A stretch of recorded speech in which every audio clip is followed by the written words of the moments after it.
Hello, hello, hello. Hi, my name is Tyler Beeson, and welcome back to the station for another episode of Cruisin the Planet. Today, it's just me, my friend Kellie. And today, we're so happy to have you here with us, and because it's spring break, we won't be having everyone with us today. They all abandoned us. Tis true, it's just us. So not a super involved episode, I suppose. We're taking it a little bit chiller today. No Yeah. segment B, no question of the week. Unless I just come up with one on the spot. You think you can handle that? I can roll with the punches. Okay, we're doing this right now. Oh, right now? Right now. Right now.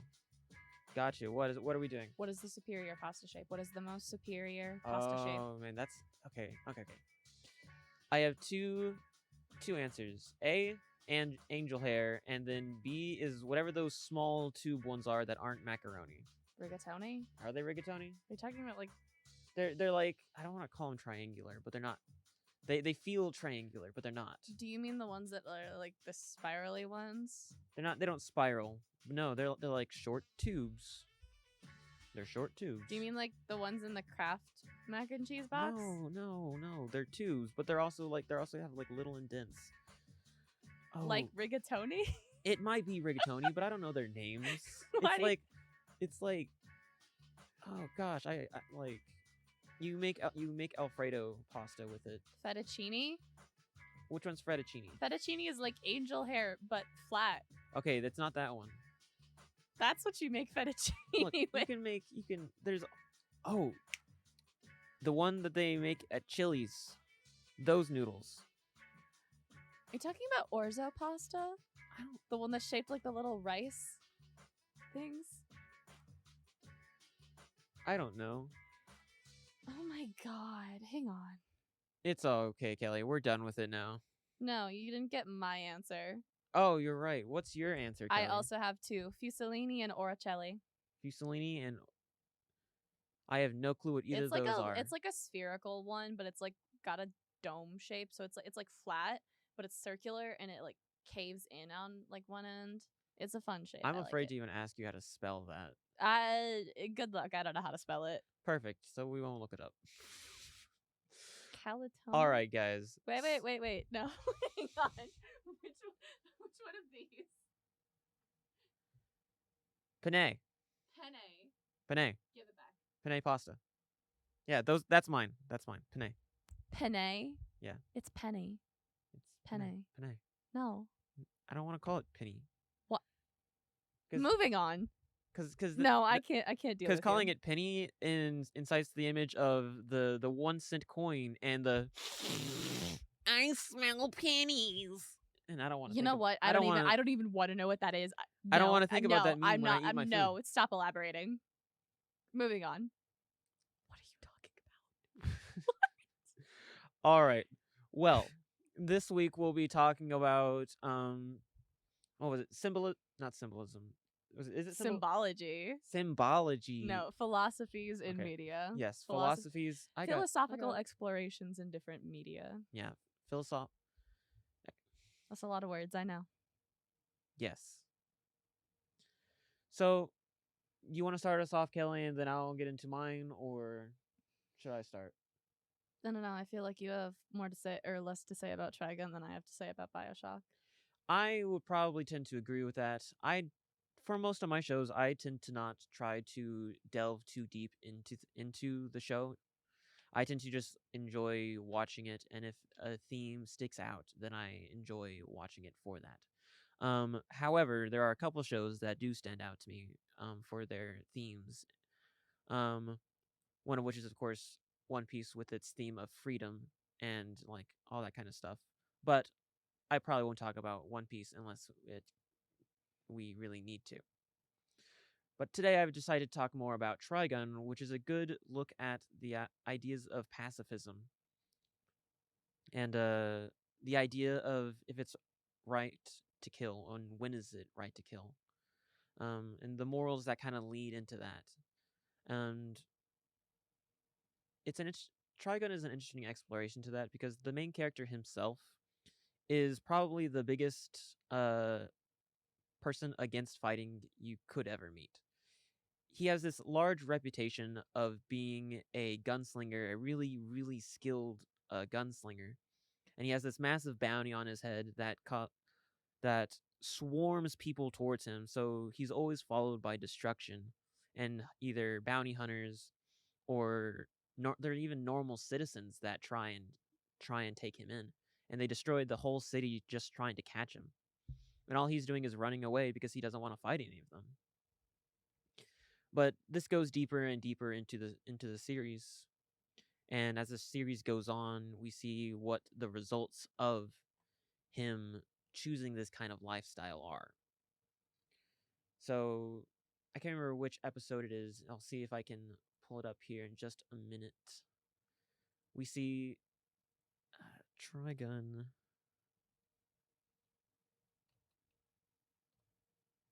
Scars. Let's see if that one.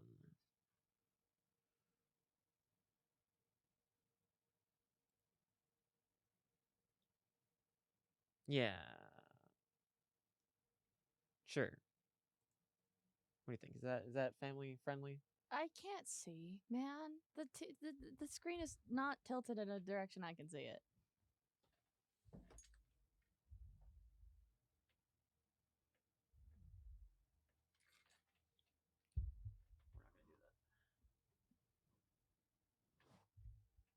You gotta fix the camera now.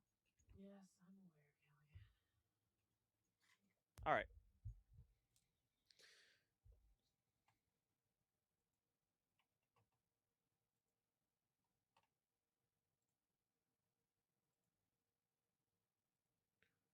So in the series, we see what the repercussions are of him choosing this kind of lifestyle.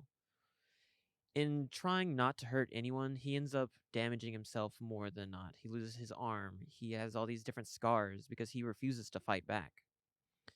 And it brings on this whole ideal of, it brings more into like, why won't he fight back? Why won't he use his gun? Why doesn't he do something to defend himself other than dodging and running away? Because throughout the story, we see that he is perfectly capable of doing these things. If he's not the skilled, then he is one of the most skilled characters in the entire series, and he's like this from the very start. But he refuses, no matter what controversies, to do something like that until he finally is pushed beyond his breaking point. So I don't know much about Trigun, other than a lot of snippets I've seen of the new remake that's like currently coming out. I don't know. I've never watched it or anything like that.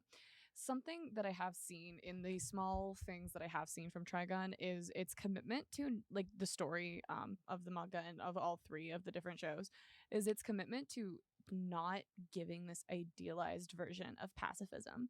So, something that happens a lot when you're talking about pacifist ideologies within media is that a lot of times writers will give the characters with that pacifist ideology an easy way out of situations in which they realistically shouldn't, to really drive home the themes of it.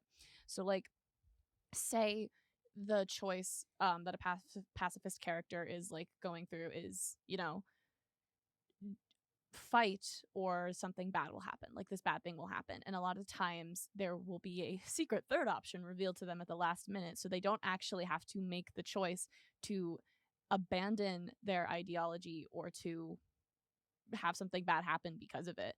It's not an idealized version because, as my understanding, the original Trigun ends with Vash, the main character, killing someone, right? It doesn't end with someone with Well, him. not end, but it's like towards the end. Correct. Yeah. During one of the last couple episodes, he is faced with having to actually kill someone, and he does do this. And it is also my understanding that his choice was either to kill that someone or two of his friends would be killed. Yes, two of his friends, which were introduced at the very beginning of the series, who he obviously grown very fond of and attached to. It was either he would shoot them, or he would shoot the person, or the person would shoot them. And there So was no ulterior motive that we could have found.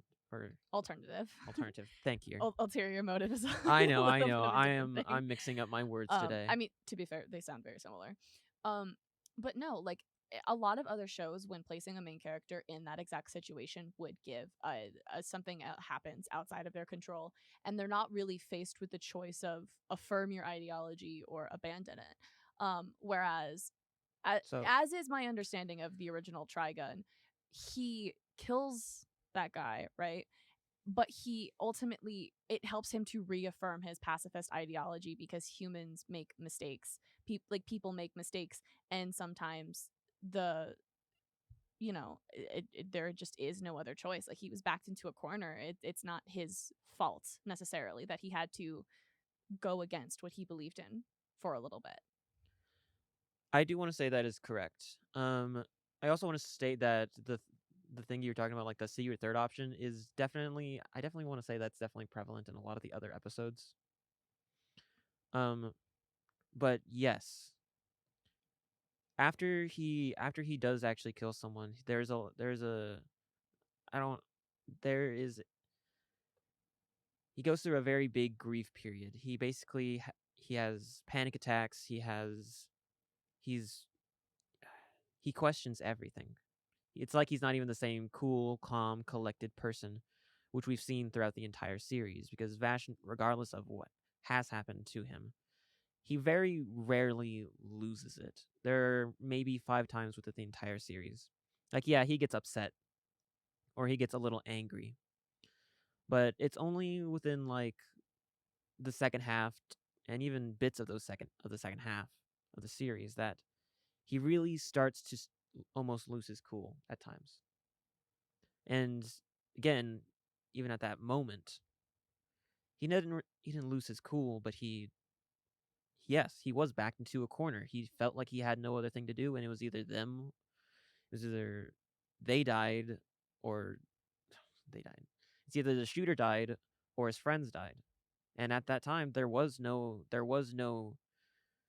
easy accessible thing.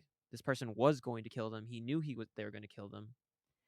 I don't know. I feel like that's a natural kind of escalation the story would have after having a literal city destroyed because of his pacifist ideologies.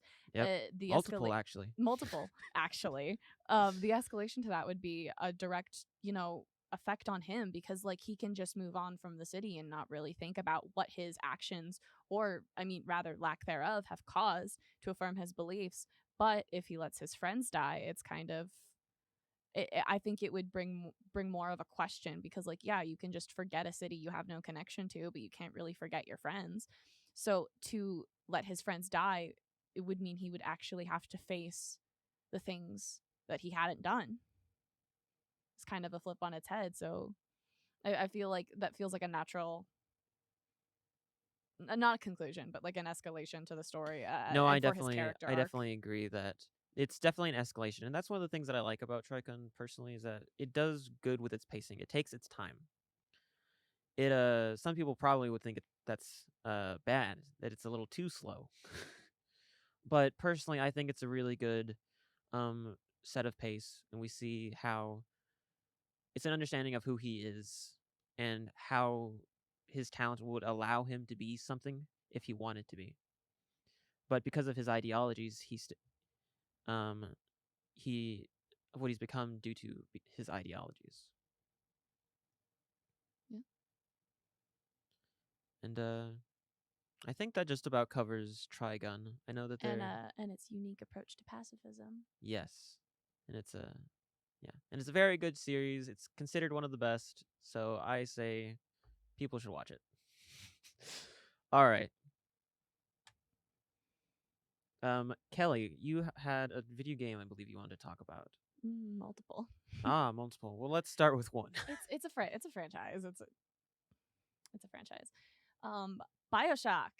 BioShock. Yeah. So This is a game series, if I'm correct. true. I wanted to talk just about the first two because they're kind of directly related, whereas the third one, Infinite, isn't so connected to the first two. But The interesting thing I think about the first two BioShock games, because the first one is lauded as like a work of art in video game format, and it's a showcasing of how video games are art. It was one of the first games I've ever played actually, and I think it holds a lot of replayability, especially if you only play it when you're younger, because as like what, a 13-year-old in like 2014, I say a few like 7 years after it came out. Obviously I wasn't out there playing it as a 6-year-old. It came out in 2007. um like it, you don't really fully grasp the story or the theming, or really a lot of the deeper connotations that the story has when you're younger. So playing it when you're older and can actually recognize these things is very good. But as it stands, Bioshock, the first one, takes a lot of its references, a lot of its kind of beats from this philosophical ideology called objectivism, which was coined mid 20th century by a Russian American author named Ayn Rand, who I have a personal beef with. She doesn't know I exist. I Good. dislike her very much. She's gonna find this. She's gonna find this episode and just. I'm 95% sure She's gonna send. dead. She's gonna come back to the grave and send you a But strongly worded letter to your dorm. but but basically, Ayn Rand's ideology of objectivism came because she was I think she was Jewish. And she lived under the reign of the Soviet Union before moving to America. So she had a very unique experience of living within the confines of communism and then again within capitalism. And she kind of went, hey, both of these suck. So Yeah. what I'm going to do is I'm going to create a philosophical ideology that basically the moral of it is that the very best way to lead a moral life under objectivism is to do whatever you want. Whatever it is that is going to bring you happiness, negating how it affects anyone else, is the moral way to live. The issue with objectivism comes in the fact that it can mean literally anything. If what's Yeah. going to make you happy is murdering someone else, objectivism states that that is the morally correct thing to do. Yeah, and I think that is where the whole we get into things like John Locke and Smith that talk about things like what is justice and injustice, and their notions of what that means, and in a society that of what. I mean, yes, but objectivism also operates with like very, and I say very little, and I mean no government, no justice system, nothing. It is all just do whatever you want. Everyone does whatever they want, and that makes the perfect society because everyone is pursuing their own happiness, which in theory leads to all of this innovation for society, which allows other people to do whatever it takes to find their own happiness. And it's supposed to be this endless cycle, but it does not work in practice because of the nature of People. personalities. I'm Personally. always reticent to say that humans are inherently bad, other than that there are just some people whose personalities are inherently bad. Does that make sense? I can understand. Okay. People as a collective are not bad, but there are bad eggs. Very much so. So BioShock basically is, I don't want to say it's not the story of, but basically it starts with this guy named Andrew Ryan, and the name itself is a partial anagram of Ayn Rand, right? Andrew Ryan, Ayn Rand. Yes. Right? Okay. And he is the same way. He is a Jewish person, grew up in the Soviet Union, and then moved to America. He made himself a very wealthy businessman. The story goes he was a very, very successful person until the Great Depression. He lost everything, and then he went, hey, capitalism isn't enough. So he picks up what's left of his money, he gets investors and everything, and he builds a city underwater. He calls it Rapture. It is, in fact, a reference to Christianity and Catholicism in that the Rapture is like the select chosen few are taken, or the like elite, I guess, are chosen to be taken away to a place that is like supposedly this utopia. That's why it's named Rapture. The place is like the city is called Rapture. And so it's supposed to be this objectivist society where there are no laws of governance on anything. It is entirely, whatever. Just do whatever it is that you need to do to make yourself the happiest. That's what's going to make this place a perfect utopia of a city. And the The opening of the game is lauded as one of the best openings of a video game in the entirety of video game history. And I agree. And there is one line in particular from the opening of a monologue that Andrew Ryan has from the opening. It's a recorded thing, but it's technically a monologue. That's is a man not entitled to the sweat of his own brow. And that's like the whole kind of ideal behind Rapture is capitalism isn't enough. But communism isn't good either. So it's, hey, we're going to make ultra capitalism and it's going to be entirely unregulated. Entirely unregulated. There are no regulations. There are no no censorship, nothing. You do whatever the hell you want. That's it. That's Rapture. And so the story goes is that you, as yourself named Jack, are in a plane crash in the middle of the ocean. You find a lighthouse. You enter. There is a giant golden bust of Andrew Ryan looking down from the ceiling and a banner that reads, "No gods, no kings, only men." And that sets the tone for the entire game. And it is ironic in a sense because Andrew Ryan kind of views himself as a god. He very much has a little bit of a god complex, in my opinion, because he created Rapture. So he thinks, it's that whole, is a man not entitled to the sweat of his own brow? He created Rapture. He now is entitled to Rapture. He rules over it as its king, as its god. It's ironic and it sets the tone because Andrew Ryan is a hypocrite, right? The story kind of functions as a critique of objectivism, but also just as a general exploration of it.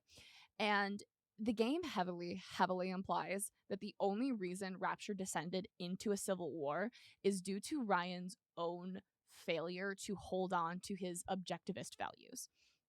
He started getting very, very paranoid about everything, and he cut off Rapture from the rest of the world, which made an opening for this guy named Frank Fontaine to start a black market of surface goods. Because you couldn't access the surface anymore. People couldn't go back and forth. You couldn't do trade or anything. Andrew Ryan wanted Rapture to be completely sustainable. And so it created a power vacuum that Frank Fontaine stepped into. And it was Ryan's own actions that led to Frank Fontaine gaining that power, which led to the Civil War that destroyed Rapture. And you, as the player and as Jack, the character, explore Rapture in the aftermath of that Civil War. You have to piece things together of the ideology and the values that ruled Rapture. And I say values, and I mean the lack thereof, because the only rule of Rapture was that every man was beholden only to himself. Right? There was a doctor who went completely crazy, started killing his patients and altering people's appearances without their consent, and nothing was ever done because nothing could be done. Because it was what made him happy, aka the most moral choice for him to make, aka you cannot wrong him for doing that. Yeah.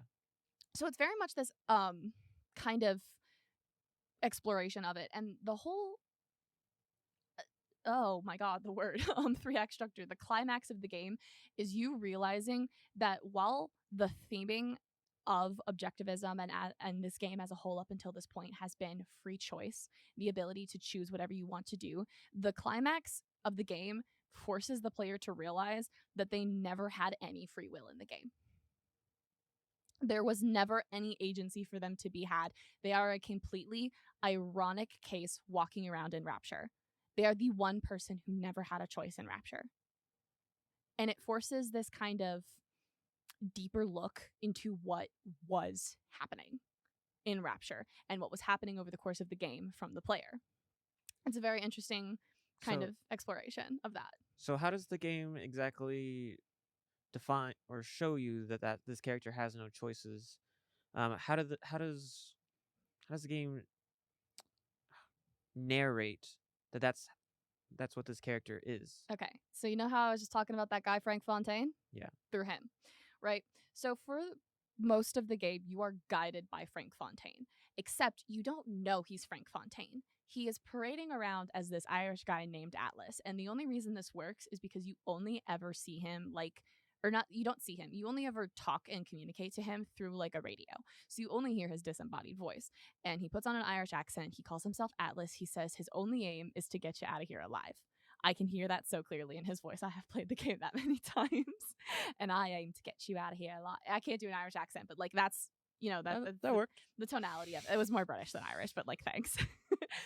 And so he guides you around, and you kind of pick up there's a bunch of these like recordings that you can pick up everywhere, and people talk about Frank Fontaine, and you go to Neptune's Bounty and Fontaine Industries, and you learn more about Fontaine, and throughout the game you are learning more and more about Frank Fontaine and the civil war that he pretty much started because of Andrew Ryan. And then the twist of the game is that Atlas is Frank Fontaine. Like, you learn it's this huge abject betrayal that it's a very personal betrayal to the player, because you have known Atlas this whole time. He has been your friend. And to come to find out that he has never been your friend, he has never been looking out for your best interest, it hurts, right? Because the whole Everything you've been doing was to further Frank's goals. He has been using you as a tool. And that's kind of the purpose of like first person video games, especially with silent protagonists where you never get to see them. You are essentially that character. You step into the role. That's the point of faceless silent protagonists like that. They are just a stand-in for you as the player. That's why they often have little to no personality as well, right? Yes, this is the whole Bella from Twilight. That's different. That's a self-insert character, and that's different. We can talk about that a different time. I have a lot to say about that. Especially as it relates to fan fiction, because so many people use Katara from Avatar as they erase her personality and function her as a self-insert character in a lot of fan works. I have a lot to say about that. That's not what I'm talking about, right? Yeah. I think another Back game on that topic. another game that tries to do the silent protagonist thing to function as a self-insert is Fire Emblem Three Houses, and it does not work, right? Mm-hmm. For a whole bunch of different reasons, but BioShock makes the faceless silent protagonist work. And so Atlas's and Frank Fontaine's betrayal is abject and personal. And so the further twist of the game is that you are playing as Andrew Ryan's bastard son, who is basically a sleeper agent programmed as an assassin to kill Andrew Ryan. The sleeper agent, phrase to wake you up, I don't know, whatever the actual concise way to say that would be, is "would you kindly?" And that is a phrase that Atlas says to you throughout the entirety of the game. He's always, "would you kindly do this?" or blah, blah, blah, phrases as a question, "would you kindly?" at the end. Like, he always says it in reference to getting you to do stuff, and it prompts the next chapter or the next objective of the game. And so the whole thing is that all of these things have been like, you've just been following the game, playing the game mechanics, right? And come to find out that the twist of it all is that you never had a choice. You never had the freedom to make that choice, because the game is positioning this "would you kindly" phrase that makes it ingrained in your character's backstory and personality and mind. That is something you have to do. And now the game is guiding you on that path, forcing you into that, the same way the "would you kindly" phrase is forcing Jack to do that. The game is forcing you to do that as well, right? And it's just phrased as like the evolution and the escalation of the game itself, but it's not. There's a few times where you get to make choices, and it's always times where Atlas pointedly never says "would you kindly" or never tells you to do anything specific. Okay. Those are the only times you get choices. The game is very, very particular about not having Atlas say anything in those moments, or not saying the phrase. So the whole thing is that free will, choice, rapture is a man not entitled to the sweat of his own brow. Everything about this, everyone has their choices. That's the whole point. You never had a choice. You are the outlier. And it's a phenomenal exploration of that. Work of art as a video game. That's pretty phenomenal. And one of the things that I've always wondered about BioShock, just because, if I can just ask about the game itself. Yeah. Because I'm not sure. There's the guy in the big suit, and then there's the little person on the. What, I don't quite get it. What? What? Oh, the Big Daddies and Little Sisters. Yeah. That's a transition to game number 2. Seamless. Okay. So the Big Daddies are basically they were built as like almost the workers to work on Rapture, like the mechanics. They could be outside on the ocean floor to like repair it on the outside, because the game takes place in like the 30s, 40s. One thing on a side note that I really like about BioShock is the aesthetic. It leans very heavily into the Art Deco kind of art style and aesthetic that was very characteristic of the 20s. You think of like The Great Gatsby, that like grander, like kind of. I was going more steampunk personally, but No, steampunk's a little bit different. It's like very more like much hydro steampunk. it's sci-fi meets Art Deco, which can emulate a lot of steampunk, but it's not quite there, right? It's just a science fiction take on like the Art Deco aesthetic. Bless you. Thank So and the okay. So one of the things that the first game has a critique on is the unregulation on science, because like scientists are able to go and they're not held back by ethics or morals. And so something that they discover in Rapture are called plasmids, which are the powers of the game. So if you've ever seen clips of BioShock where he's like shooting electro bolts all out of his hands or like freezing anything, that's because of these things called plasmids. They're basically superpowers that you get. That's where the science fantasy aspect of it comes in, other than giant underwater city in the 30s, right? And the plasmids only exist because of the lack of ethics that are very much characterized by the objectivist view on science and evolution, innovation. On innovation is the lack of morality there and things holding you back. So the plasmids destroy anyone they touch. That's part of the reason why the splicers exist as enemies, is because they have all gone crazy from taking too many plasmids, because it is fundamentally altering their DNA. It's causing them to go a little crazy. But something that you need for the plasmids is this thing called Atom. And the only way to harvest Atom, which are made from these little sea slugs that are found around Rapture, is through Little Sisters. Little Sisters can extract the Atom from people, from the people's bodies and from the slugs themselves outside. So the Little Sisters become this huge commodity, and people attack them all the time. So the Big Daddies are reprogrammed to protect the Little Sisters. Okay. They are fundamentally bonded. And that plays into a lot of the theming behind the second game, because the second game takes a complete opposite approach to what the first game is. So the first game explores objectivism, the individual over society. The second game explores collectivism, which is the society over the individual. I feel like a lot of people very much hate on the second game, but I feel like Sophia Lamb is an excellent foil and a follow-up antagonist to Andrew Ryan, because Sophia Lamb is not mentioned in the first game at all, obviously because they weren't planning on a sequel, but they explain it away as she was in prison during the Civil War and was only released afterwards. So 2 takes place in the aftermath of Rapture. It is wrapping up its story and its final legacy to the world, right? And so what is left of it is a lot of people in the slums. So the first game, you're exploring the richer and the nicer parts of Rapture. You are going against the people that were directly related to Andrew Ryan. The second game sees you walking through the slums and looking at the more impoverished side of Rapture, because in a ultra capitalist society that is completely unregulated, like objectivism heeds and like the first game was, you are always going to have people who suffer because of it. And that is what you are exploring in the second game. So they come together. Sophia Lamb basically starts a cult. And you see the way she does not hold any particular care for those closest to her, including her own daughter, because she views the needs of the society and the collective as a whole as as greater than any one individual. And it comes at a detriment to her, because at this point she sees people more as tools to reach an end rather than people. And it becomes a foil of Andrew Ryan, because he saw them through his objectivist mindset as tools to reach his ultimate happiness. She sees them as a tools and a way to meet, or a means to an end. Basically, it is 2 sides of the same coin in an extreme philosophy on, completely differing dimensions. And the funny part, or I guess the ironic part, as the foil to Jack Baker, as the one without a choice, you play as Delta, a big daddy, one of the first, and you function as the only thing focusing on yourself rather than the collective.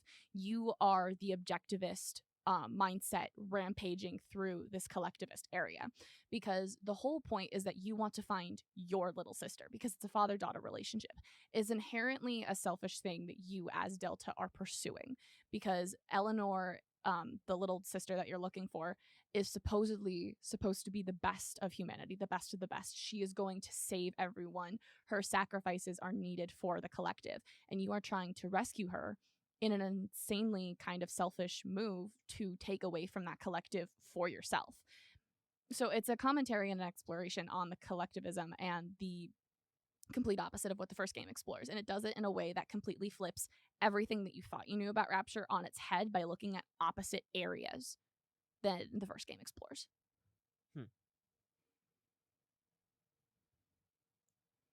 Very interesting.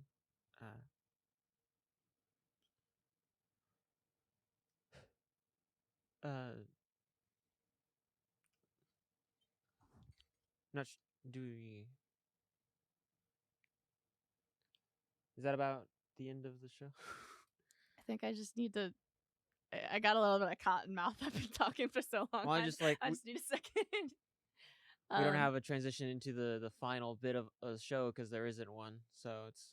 I mean, yeah, I don't know. You asked a couple questions about the first game. I was kind of expecting some about the second game. Well, the second game seems a little more interesting in the sense, but I guess it's an interesting way to think about the idea of what is it? Collectivism, I believe it's what you said. Mm-hmm. Because you're playing as a robot, right? Not a more of a person augmented into a robot. All the big daddies used to be human, but they're programmed, correct? Yes. So, in a sense, they don't have. It's the idea of this person doesn't have choice, and you know that because they're programmed to do this thing. But what they're doing is selfish because they need it for them, and thus they're trying to go through all these other. Because I'm assuming that you fight other big daddies and potentially even other little sisters. You have the same choice in the second game to either harvest little sisters for power or to spare them.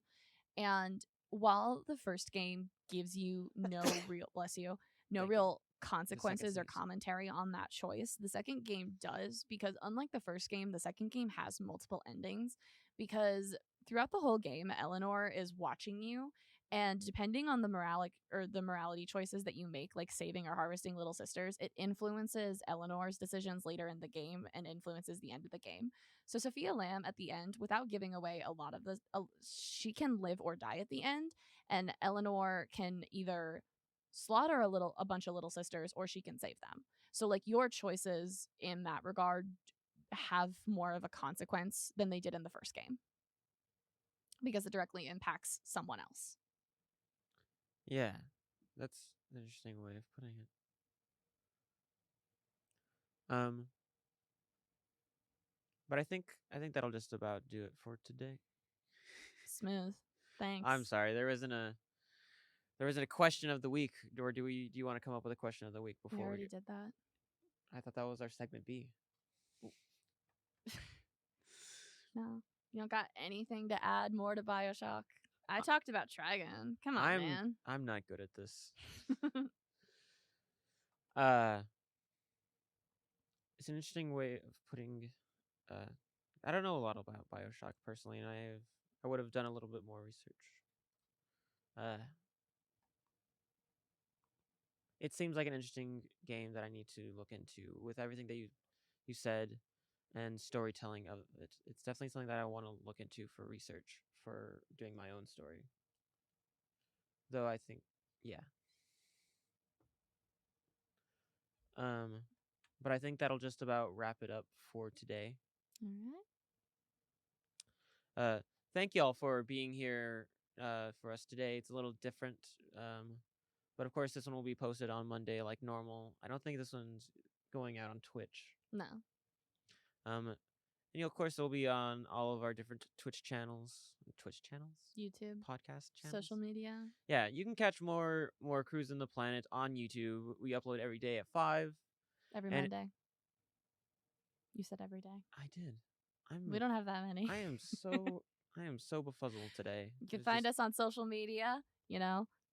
Yes, we upload Mondays at 5. You can also find us Spotify, Apple Music, wherever you can find podcasts, really.